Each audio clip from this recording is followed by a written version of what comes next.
Seja bem-vindo ao nosso Cine Terapia. E a análise de hoje é Agradecimento e Desculpas. Que filme interessante, né? Aqui, esse filme fala de duas irmãs, a história de duas irmãs, a forma como elas se relacionam, a história de cada uma, mas com enfoque na Sarah, que é a nossa protagonista desse filme. E eu quero falar para você já seguir o canal, compartilhar esse vídeo, convidar outras mulheres para a gente vir fazer a análise, né, a terapia através de filmes. Porque o filme, muitas vezes, a gente consegue se ver naquela história. O nosso inconsciente baixa a guarda e a gente começa a ver situações que a gente fala, caramba, isso tem a ver comigo, isso tem a ver com a minha história. Por isso é tão bom os filmes e essas análises, tá bom? Então vamos falar aqui um pouquinho, né? O filme começa com a Sarah no banheiro, ali. Ai, quem é a mãe que se reconhece, a mulher que se reconhece, que muitas vezes não tem paz, não tem sossego, nem mesmo no banheiro, né? Que tá no banheiro e às vezes um filho batendo na porta, o marido chamando, e é isso que acontece. E a gente vê o quão disfuncional é a vida dela, o relacionamento dela, que o marido termina o casamento com ela dentro do banheiro. Ele sequer convida ela a uma conversa, a um sentar, ou seja, respeito zero. Mas como se dá esse casamento? Esse casamento se dá por uma gravidez indesejada. Ela é engravida e os dois, por obrigação, por questões sociais, decidem ir viver juntos, mas são infelizes juntos. Tanto que ela fala durante o filme com a irmã que nenhum dos dois queriam estar juntos, que os dois são infelizes. Então nós vemos essa mulher sobrecarregada, ela cuida da casa, ela cuida do filho, mas ela se deixou para depois. Ela não tem uma profissão, ela não se desenvolveu, ela é a famosa boazinha, aquela que engole o seu sentir, que não sabe lidar com as tuas emoções. Uma mulher profundamente ferida no seu feminino, na sua essência. Então, nós percebemos ali duas irmãs. A Sarah, que é essa mulher sem voz, essa mulher bonsai, essa mulher enfeite, essa mulher que não existe, essa mulher que engole o seu sentir. E a outra irmã, que durante uma separação foi morar com seu pai e que rejeita profundamente o seu feminino. Ela é uma mulher totalmente masculina, sem vaidade nenhuma. Ela se veste como um homem. Também tem uma relação nada a ver, né? Uma relação onde ela sustenta o seu namorado, onde ela dá dinheiro para ele, onde ele é espiritualizado, aquele que da yoga, aquele que dos sonhos, dos cursos, da ilusão, né? E ela é aquela mulher que banca, que sustenta, que se ilude. É interessante que ele fala que se separou dela por uma outra mulher, mas que a cabeça dele estava com ela. E ela ali aceitando tudo, concordando com tudo. Então nós temos duas irmãs com relações disfuncionais, com vidas disfuncionais, uma referência de pais disfuncionais, de relacionamento dos seus pais disfuncionais. A Sarah, criada pela sua mãe, carrega dentro de si uma dor de abandono e de rejeição muito grande. Ela conta que ela, quando tinha a idade do seu filho, 5 anos, ficava no balanço esperando pelo pai. O que acontece com essa criança? Não sou boa o suficiente, não sou amada o suficiente, é minha culpa. Essa mulher, ela passa a rejeitar o seu próprio masculino. Porque o que somos nós? A união dos nossos pais. A minha mãe, que é o feminino, representa o feminino, e o meu pai, que representa o masculino.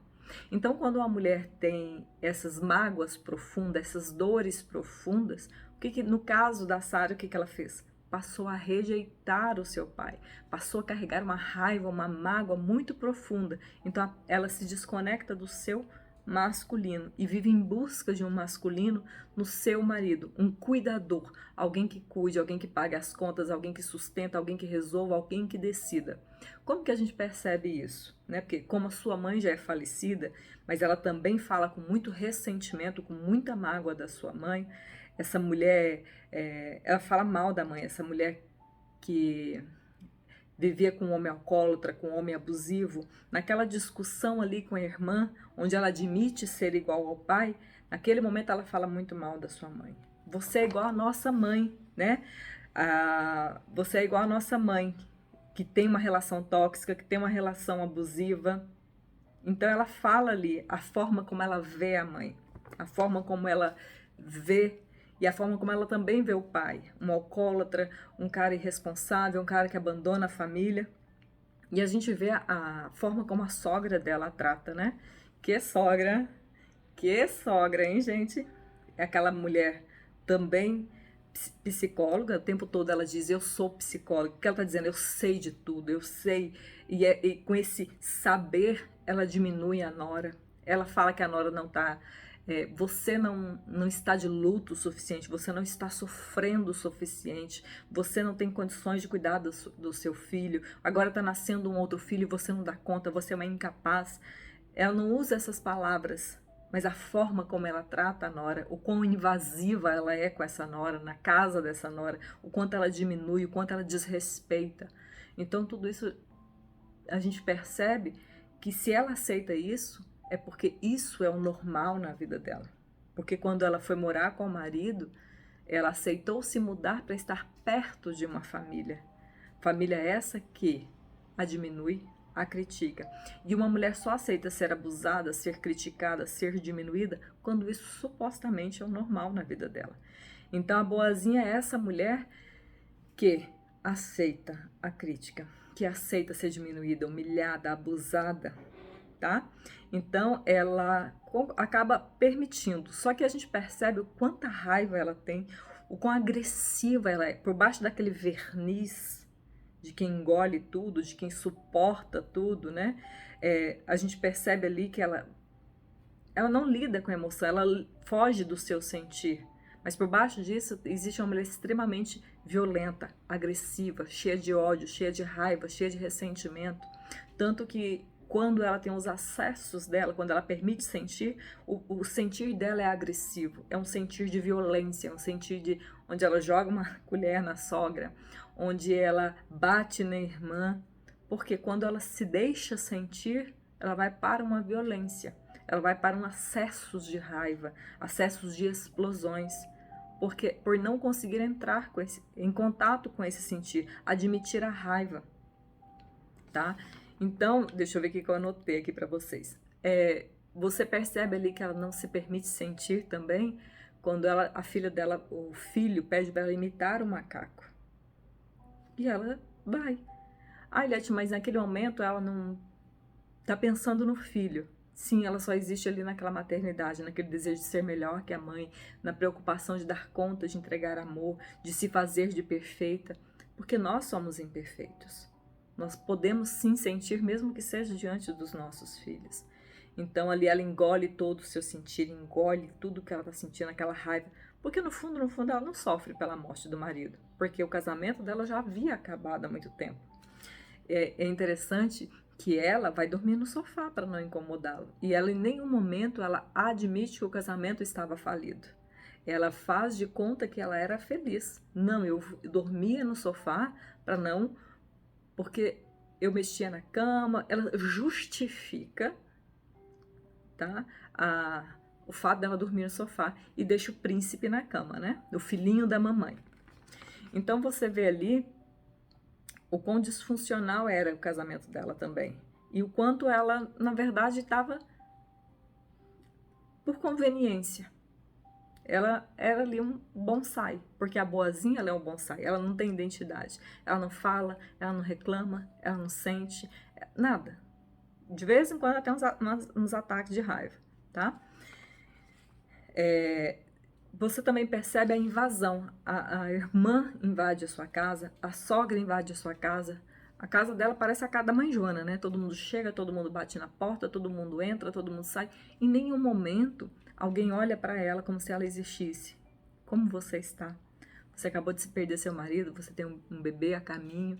Esse cuidado com essa mulher.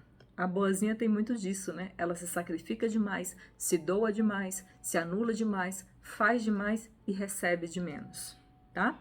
Então, nenhum momento. A única hora que ela recebe o mínimo de acolhimento é quando ela vai para aquele grupo de terapia. Naquele momento, é, dizem, ela recebe ali um acolhimento, um abraço, mas o quanto é difícil para ela se deixar ser acolhida, porque ela tem medo, medo de acreditar, medo de confiar, medo de ser traída novamente, medo de ser abandonada, ser deixada. Então, confiar para Sara é um problema muito grande, tá?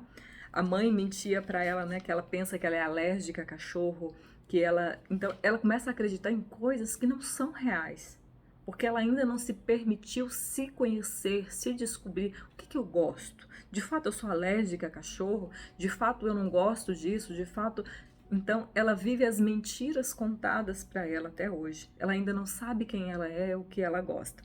Então, ela vive aquilo que disseram para ela, que ela tem que ser e fazer. Boazinha, quietinha, não dá trabalho, engolir as tuas emoções, tá? Ela fala sobre a dor de esperar, né? O medo de não ser boa o suficiente. Ela pensa que ela não vai ser boa o suficiente porque ela precisa ser pai e mãe. E isso é uma dor de muitas mulheres que se veem em uma separação e que muitas vezes quem se ausenta é o pai da nossa vida, né? Numa separação, o pai vai embora e muitas vezes a mulher acha que precisa ser pai e mãe. Mas a verdade é que é humanamente impossível sermos pai e mãe. Nós somos mãe. Pai é pai. E os filhos precisam aprender a lidar com essa ausência do pai. E a Sara, ela carrega tanta dor, tanta mágoa, tanto ressentimento, e isso trava a vida dela. Transforma ela nessa mulher apática, nessa mulher que submete aquela sogra abusiva, nessa mulher que aceita, quando ela está ali no velório, toda hora alguém bate a porta nela, toda hora. Isso é para mostrar o quão terrível é a vida dela, o quão aflitiva é a vida dela, o quão desrespeitada ela é. E por quê? Porque ela rejeita o seu masculino. Tá? Ela é fraca, o feminino dela está muito ferido e ela rejeita o seu masculino. Então, o que ela precisa fazer para curar tudo isso dentro dela? Acolher essa criança que ficou nesse balanço à espera desse pai. Voltar nessa memória de dor. Acolher essa memória de dor. Acolher essa criança interior. Olhar para esse pai e entender que esse pai tem o direito de ir embora, de viver a vida dele. E ela precisa fazer as pazes com o pai onde? Dentro dela. Porque quando ela discute ali com a irmã e que ela tá ali naquele balanço, que ela vai dar à luz, que ela tem aquela discussão onde ela diz, eu sou o meu pai, eu afasto as pessoas, eu não consigo me relacionar. Ela não queria ter a filha. Em nenhum momento também a gente percebe ela feliz com aquela gestação, feliz em dar à luz a uma menina, que ela vai ter ali uma menina, essa questão de olhar para esse feminino, de fazer as pazes com esse feminino. Ela não quer dar à luz porque ela não quer que a filha se pareça ao pai, porque ela se vê como seu pai. Então, nesse momento, ela precisa o quê? Liberar essa dor, sentir toda essa raiva e extravasar essa raiva. Acolher essa criança a interior que se viu abandonada. Então, estou te passando aqui um passo a passo de como viver essa cura. Como a Sara poderia se tornar uma mulher forte, uma mulher curada, uma mulher que vai conseguir viver uma vida diferente, casar novamente, ser feliz no amor, deixar um homem existir na sua vida. Ser uma mulher firme, decidida, que coloca limites na sogra, que coloca limite nas pessoas. Então ela precisa colocar essa raiva para fora. Ela precisa admitir essa raiva, essa mágoa, essa dor, esse ressentimento. E ela é tão ressentida que quando o pai também vem para fazer as pazes com ela, para se conectar ali com ela, ela não consegue. Porque uma questão da mulher boazinha é que ela tem dificuldade para perdoar. Ela vive no passado, na dor do passado, e ela não consegue soltar o passado. Ela não consegue deixar a dor ir. Ela tem um verniz de boa. Mas no fundo, é uma mulher que adoece, é uma mulher ressentida, é uma mulher amarga, amargurada, ressentida, tá? Então, nós vemos isso na Sara. Essa mulher ali, ó, engolindo tudo. E o que todo esse engolir vai fazer lá no futuro? Uma doença, tá? Então, é liberar, é deixar. Ele já tem que conviver com o pai, abraçar esse pai? Não, não estou dizendo isso. Eu estou dizendo fazer as pazes com o pai dentro dela. Sim, eu sou como meu pai, mas agora eu posso fazer diferente do meu pai. Eu posso me relacionar com bons homens. Eu posso ter força na minha alma. Eu posso acolher a minha criança interior. Eu posso chorar toda essa dor. Eu posso deixar tudo isso ir. E o que ela faz? Ela pega a irmã mais velha e coloca no lugar da mãe. Ai, você vem morar comigo, vem cuidar de mim, vem, por favor, fica comigo. Por quê? Porque ela tem dificuldade de lidar com a própria vida. E essa irmã, ao longo do filme, ela vai se fortalecendo até que ela, enfim, coloca aquela criatura para fora da vida dela e ajunta as malas, ajunta um homem dramático, um homem imaturo, um homem infantil.